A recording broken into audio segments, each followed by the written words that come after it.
प्रभु यीशु मसीह के पवित्र सामर्थी नाम में आप सबको जय मसीह की।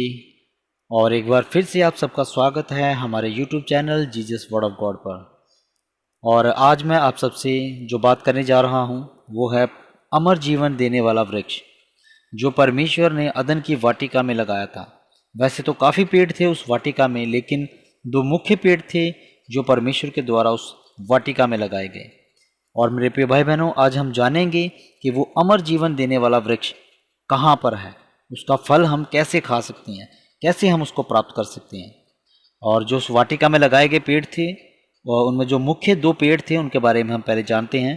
पहला वृक्ष जीवन का वृक्ष, दूसरा वृक्ष भले या बुरे के ज्ञान का वृक्ष। उत्पत्ति 2:9 में लिखा है, और यहोवा परमेश्वर ने भूमि से सब भांति के वृक्ष जो देखने में मनोहर और जिनके फल खाने में अच्छे हैं उगाए, और वाटिका के बीच में जीवन के वृक्ष को और भले या बुरे के ज्ञान के वृक्ष को भी लगाया। और मनुष्य भी उस वाटिका में परमेश्वर के द्वारा रखे गए थे, आदम और हवा, नर और नारी, स्त्री और पुरुष।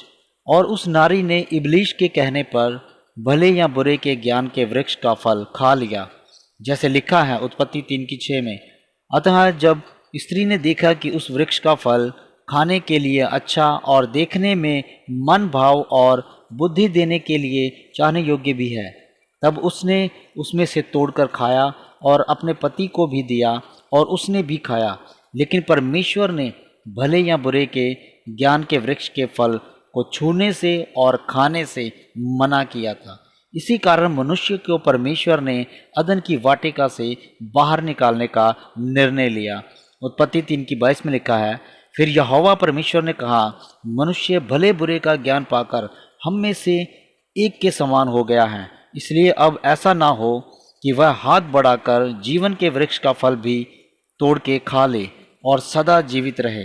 उत्पत्ति 3:23 में लिखा है, इसलिए यहोवा परमेश्वर ने उसको अदन की वाटिका में से निकाल दिया कि वह उस भूमि पर खेती करे जिसमें से वह बनाया गया था। और उत्पत्ति 3:24 में लिखा है, इसलिए आदम को उसने निकाल दिया और जीवन के वृक्ष के मार्ग का पहरा देने के लिए अदन की वाटिका के पूर्व की ओर कुरूबों को और चारों ओर घूमने वाली ज्वालामय तलवार को भी नियुक्त कर दिया। और अब हमें नहीं पता है कि अदन की वाटिका कहाँ है और ना ही जीवन के वृक्ष के बारे में, क्योंकि जीवन का वृक्ष तो अदन की वाटिका में है। अब सवाल यह है कि जीवन का वृक्ष कहाँ है। आइए ज़्यादा समय ना लेते हुए परमेश्वर के पवित्र वचन को पढ़ेंगे। लिखा है प्रकाशित वाक्य 2:7 में, जिसके कान हो वह सुन ले कि आत्मा कलीसियाओं से क्या कहता है। जो जय पाए मैं उसे उस जीवन के पेड़ में से जो परमेश्वर के स्वर्ग लोक में है फल खाने को दूंगा। हाँ मेरे प्रिय भाई बहनों, अमर जीवन देने वाला पेड़ परमेश्वर के स्वर्गलोक में है। यस, वो अदन की वाटिका में लगाया हुआ पेड़ परमेश्वर के स्वर्गलोक में है, जिसे हम इंग्लिश में पैराडाइज भी कहते हैं। इस पेड़ के फल को खाने के लिए हमें जय पानी होगी। यह सिर्फ यीशु मसीह के द्वारा ही हो सकता है। हम जय पा सकते हैं केवल यीशु मसीह के द्वारा। आशा करता हूँ कि आपने ये वचन जो सुना आपके जीवन में परमेश्वर का वचन 100 गुना फल लाए। और आप सब जो इस वीडियो को देख रहे हैं, सुन रहे हैं, परमेश्वर के वचन के द्वारा जय पाए हुए बढ़ते जाएं। आमीन।